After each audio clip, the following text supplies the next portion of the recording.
Hello everyone. देखिए आज का क्लास हम लोग करने जा रहे हैं, लाइव क्लास है आप लोग का यूट्यूब पे और 12 का क्लास हम लोग करेंगे। इसमें फिजिक्स के अंतर्गत हम लोग काम करेंगे और फिजिक्स का आपको 12 का हम लोग जो यूनिट पढ़ने जा रहे हैं वो ऑप्टिक्स का यह पार्ट है। ऑप्टिक्स में जो बेसिक कंसेप्ट है जो क्लास 10th के लेवल का है उसमें हम लोग काम कर चुके हैं, उसके आगे हम लोग पढ़ेंगे और उसके अंतर्गत हमारा जो आज का टॉपिक है उसमें हम लोग जानेंगे अपवर्तनांक के बारे में, वास्तविक गहराई और आभासी गहराई के बारे में। अपवर्तनांक एक ऐसा टॉपिक है जिसका चर्चा हम लोग नीचे भी किए हुए हैं, क्लास 10th में भी किए हुए हैं, लेकिन थोड़ा सा उसका एनालिसिस करेंगे और उसी अपवर्तनांक के आधार पे ही ऐसे हम लोग का मेन टॉपिक वास्तविक गहराई और आभासी गहराई है। लेकिन इसको जानने के लिए हमको अपवर्तनांक को समझना पड़ेगा और अपवर्तनांक जब समझेंगे तभी हम इसमें आ सकते हैं, ठीक है। यानी कि अपवर्तनांक हमको जानना है जिसको हम लोग कहते हैं रिफ्रैक्टिव इंडेक्स भी, और वास्तविक गहराई यानी कि रियल एंड एपेरेंट या वर्चुअल डेप्थ, एपेरेंट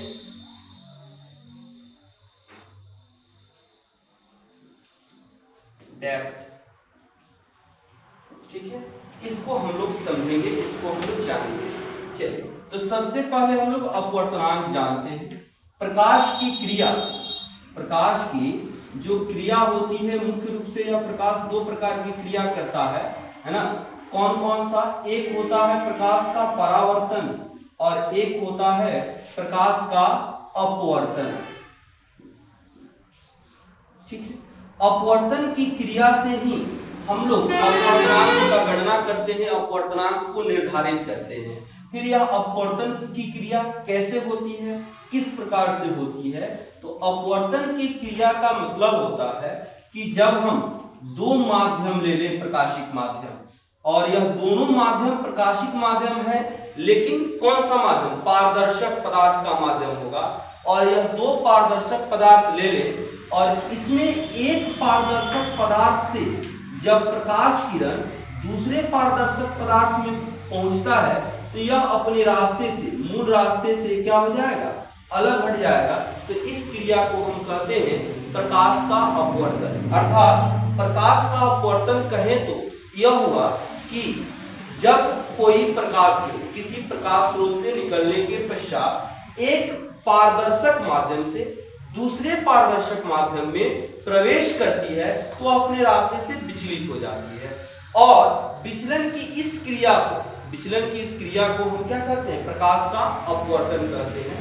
परावर्तन में क्रिया कुछ इस तरह से होता है कि प्रकाश किरण आएगा, किसी आधार से टकरा करके जब वह वापस लौट जाएगा तो इस क्रिया को हम कहते हैं प्रकाश का परावर्तन। इस क्रिया को क्या कहते हैं? प्रकाश का परावर्तन कहते हैं, ठीक है। अब यहाँ पे परावर्तन और अपवर्तन दो क्रियाएं हैं। इसी अपवर्तन की क्रिया से हम लोग अपवर्तनांक को जानेंगे, ठीक है। अब यहाँ पर देखिए एक चीज यहाँ देख रहे हैं कि रास्ते से विचलित तो हो रहा है, लेकिन यह जो जहां पे यह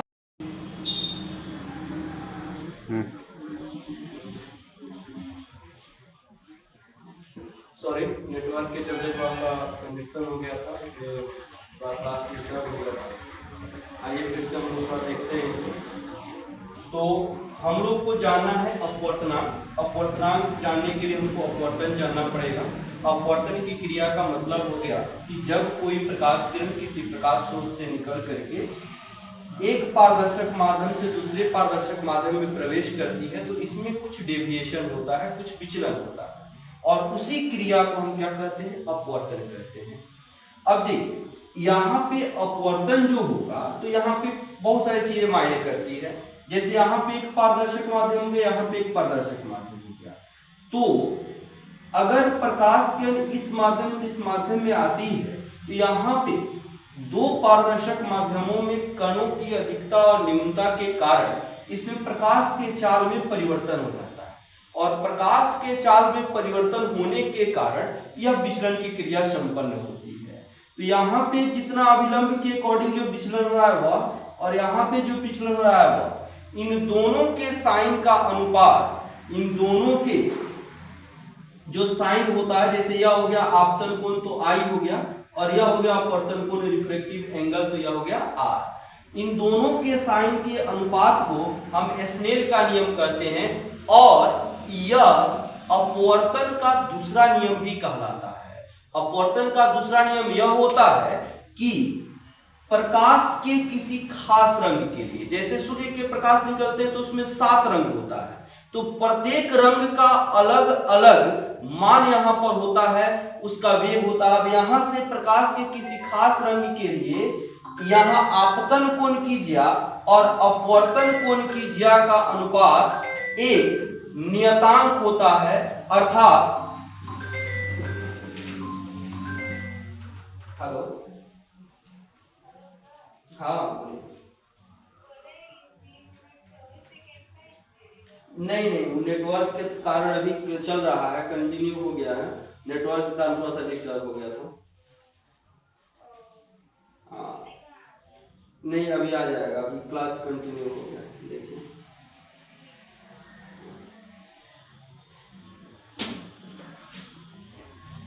तो यहां पे अपवर्तनांक का मतलब यह हो गया कि यहां यह इस प्रकाश, एक माध्यम में प्रकाश की चाल और दूसरे माध्यम में प्रकाश की चाल, इन दोनों माध्यमों में जो प्रकाश का चाल होता है उसका अनुपात आपका अपवर्तनांक कहलाएगा। अपवर्तनांक कहने का तात्पर्य यह हुआ, अब इसको अगर हम तोड़ते हैं इसमें, यानी कि अपवर्तन जो अंक, यानी कि अपवर्तन का जो मान होगा, है ना, तो अपवर्तन का मान कैसे निकलेगा? अपवर्तन की क्रिया तो हो रही है यहां पे एक पारदर्शक माध्यम से दूसरे पारदर्शक माध्यम में जाने पर, है ना, तो इन दोनों माध्यमों में प्रकाश के चाल का जो अनुपात होगा वही क्या कहलाता है? अपवर्तनांक कहलाता है। अब देखिए यहां पे अपवर्तनांक को हम लोग दो भाग में बांट दिए हुए, एक होता है निरपेक्ष अपवर्तनांक, ध्यान से समझिएगा, एक होता है सापेक्षिक अपवर्तनांक या अपेक्षिक अपवर्तनांक। Absolute refractive index, absolute refractive index, और एक होता है रिलेटिव रिफ्रैक्टिव इंडेक्स। ध्यान से समझिए, ऐसे कोई भी प्रकाश स्रोत से जब प्रकाश किरण निकलती है तो एक पारदर्शक माध्यम से दूसरे पारदर्शक माध्यम में तभी जाते हैं। जैसे अगर प्रकाश का उत्सर्जन होगा तो सबसे पहले प्रकाश या तो निर्वात में आएगा और नहीं तो हवा में आएगा, है ना, और वहां से किसी दूसरे पारदर्शक माध्यम में वो प्रवेश करती है। अर्थात निर्वात से जब दूसरे माध्यम में जाएगी तब उस स्थिति में जो अपवर्तनांक होगा वह निरपेक्ष अपवर्तनांक होगा। अर्थात निरपेक्ष अपवर्तनांक जो म्यू, इसको हम अपवर्तनांक को डिनोट करते हैं, अपवर्तनांक को डिनोट करते हैं म्यू से, है ना। तो यहां पे म्यू बराबर हम लिखेंगे निर्वात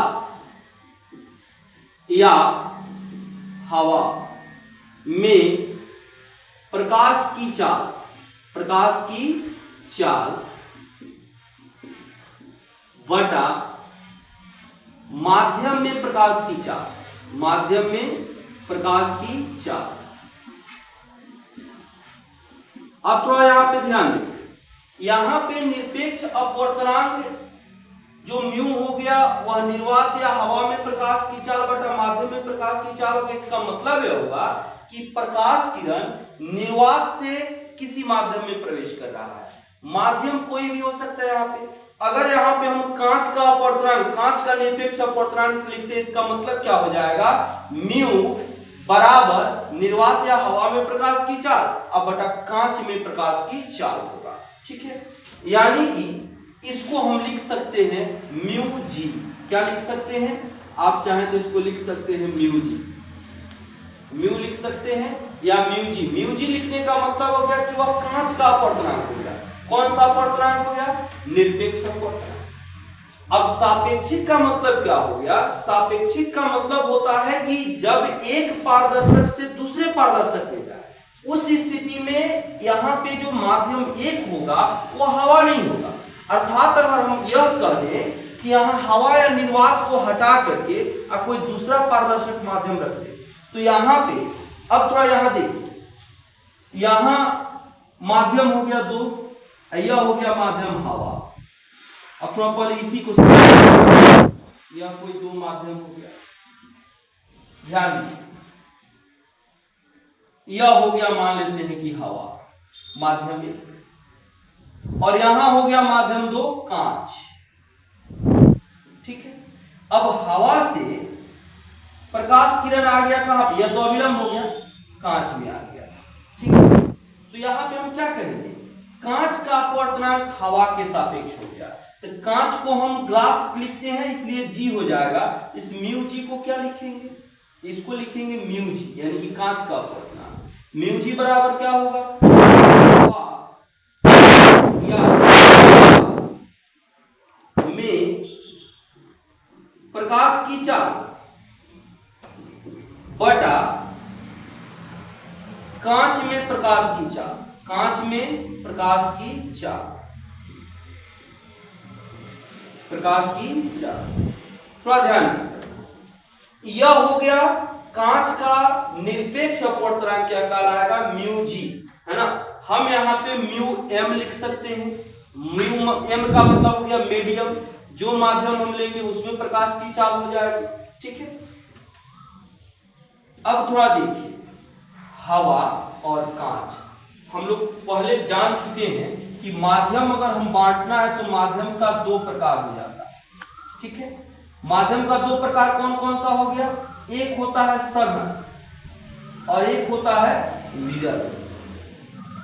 कैसे पहचानेंगे कौन सघन है कौन विरल है, तो जिसमें प्रकाश का मान दो अगर दिया जाएगा तभी हम सघन और विरल पहचान सकते हैं। मान लीजिए कि यह ए हो गया और यह बी हो गया, अगर ए में प्रकाश की चाल बी से ज्यादा हो गई तो यानी कि अगर ए में प्रकाश की चाल ज्यादा है, इसका मतलब बिना रुकावट के वह आगे बढ़ रहा है, तो यह इसको कहेंगे हम विरल माध्यम। और जिसमें प्रकाश की चाल कम हो गई उसको कहेंगे सघन माध्यम। अब थोड़ा यहां ध्यान दीजिए, सामान्यतः हम लोग तीन ही प्रकार का माध्यम प्रयोग करते हैं, हवा, कांच और पानी। हवा, पानी और कांच। हवा मतलब हो गया एयर, पानी को हम डब्ल्यू यानी कि वाटर, कांच को ग्लास यानी कि जी हम कहेंगे, है ना। अब देखिए, सबसे सघन माध्यम हो गया कांच, ग्लास, इससे कम हो गया हवा, सॉरी पानी, और सबसे कम विरल हो गया कौन, हवा। ठीक है। तो अगर हवा के सापेक्ष यानी कि हवा से किसी माध्यम में प्रकाश जा रहा है तो उसको हम कहेंगे कौन सा अपवर्तनांक, निरपेक्ष अपवर्तनांक। ठीक है। अब थोड़ा याद रखिए, हवा से कांच में जा रहा है तो हम इसको कह सकते हैं यह किसके बराबर हो गया, यानी कि इसको लिखेंगे कांच का अपवर्तनांक किसके सापेक्ष, हवा के सापेक्ष।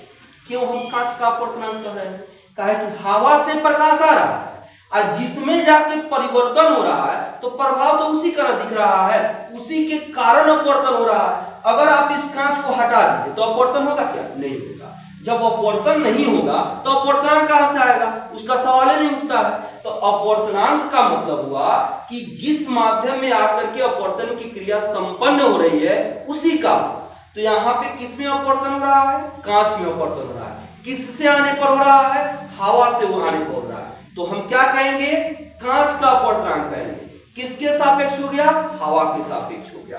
अब देखिए, निरपेक्ष अपवर्तनांक का आप परिभाषा लिख सकते हैं, किसी दिए गए माध्यम का हवा के सापेक्ष जो अपवर्तनांक होता है वह उस माध्यम का क्या कहलाता है, निरपेक्ष अपवर्तनांक कहलाता है।